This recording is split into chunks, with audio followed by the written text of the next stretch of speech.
Hello everyone and welcome to my channel. Today we're gonna talk about the newly released game Hellblade 2 Senua's Saga. I'm playing this game on PC and we're gonna talk about the story, gameplay and of course the performance. Hellblade 2 is a sequel to the game called Hellblade Senua's Sacrifice, and Hellblade 2 is available on Xbox Series consoles, Game Pass and PC. Hellblade 2 was released on 21st of May and the reviews are pretty positive on Steam as well as Metacritic. So let's start with the selling point of the game, the graphics. I'm running this game on my PC which is powered by RTX 4090. And let me tell you, this game is just visual masterpiece. The graphics are so good that you can compare the in-game graphics to the pre-rendered trailers by Ubisoft games. This has to be the best looking game of all time. The lighting, the environment, the graphics, the character designs, everything looks just flawless. And if you're running on 4K on your PC with maximum settings, it just looks like a movie. The animation in this game is also amazing.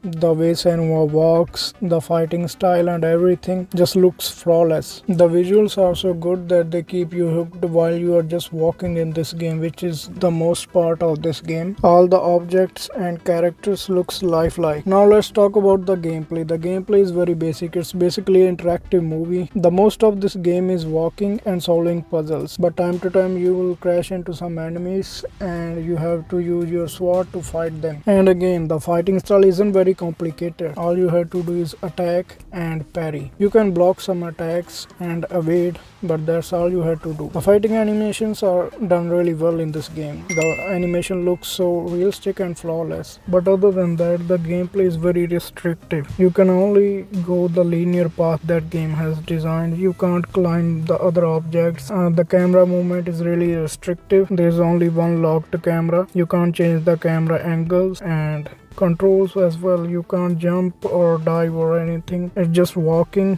or when you're fighting then you can evade. Most of those movements are scripted. So to sum up, the gameplay is basically walking and fighting, and there are some quick time events, but that's all. You're basically walking, fighting and solving puzzles. It's really basic gameplay and easy to get in, but if you love open world games and you love to explore, there's not much for you in this game. It's really easy to pick and play video game. The gameplay story is linear, and if you love exploring the world, there's not much for you. The game holds your hand too much. You can't really complete your object in different ways. There's only one way to complete your object, and the game tells you everything you need to do in order to achieve that. That means you cannot lost in finding ways of solving puzzles. It's right in front of you. You just have to walk around the map to complete your puzzle. With that, there are some negative aspects as well. To begin with, I play on PC, and when I started this game, the mouse sensitivity for some reason is really high on this game by default. So the visuals looks too janky and it will give you motion sickness. So after playing like 5 minutes, I changed to controller and it was fine after that. Yeah, you can decrease the sensitivity in the settings, but I did not bother with that. I just went with the controller. It's just that it was little annoying. And the other thing about the game is it's just walking. Most of the game is just walking, and this just gets a little repetitive after some time. And our characters Senua's keep hearing some voices in her head, which is a good touch and good audio design, but after some time they just keep getting annoyed. I mean, I don't want to get reminded every minute that how big of a failure I am. This stuff just gets too relatable and it's really depressing. Other than that, the game length can be subjective. I mean, the casual gamers like me who only get to play like an hour a day, this game is really good. I just want to complete it in like 2 days and get it done with. But for other gamers who like to put 80 hours in game,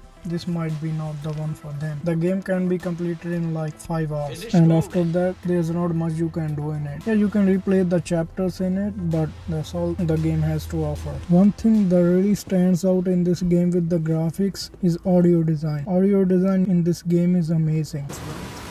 Look down.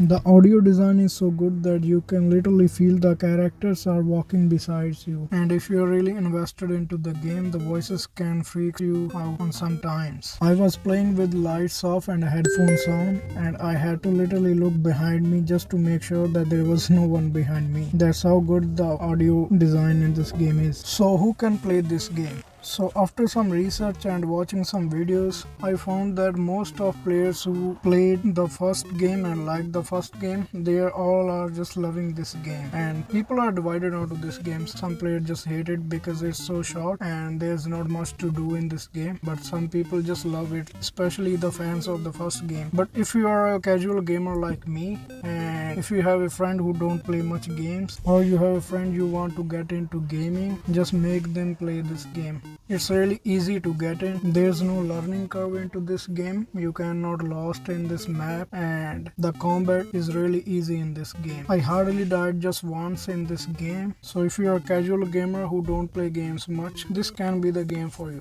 You can complete the story in 5 hours and the game looks just amazing. It's really easy to complete. The puzzles are easy, the combat is easy, and the story is really good if you care about the story. So now the main part about the performance. I'm running this game on 4K and every setting has been set to the max, and the game just looks amazing. And keep in mind that there is no option to disable the upscaling, so you have to choose any upscaling method, DLSS or FSR. So I set DLSS to quality mode and all the settings have been set to high, which is the maximum setting you can get in this game. My frame rates were between 70 to 80 all the time, which I thought should have been more because I was running on my RTX 4090, but for a game that looks that good, I think we can give it a pass. But the gameplay is smooth. I didn't see any frame drops or stutters. The gameplay was just smooth, and the whole running time, the frames were between 70 to 80. The game wasn't utilizing my GPU to the max. It was mostly in the 90s. So should you buy this game or not? This overall for me, this game is really good. I really enjoyed this gameplay and story. But if you're a hardcore gamer who likes to put like 80 plus hours in game and love exploring, this game is not for you.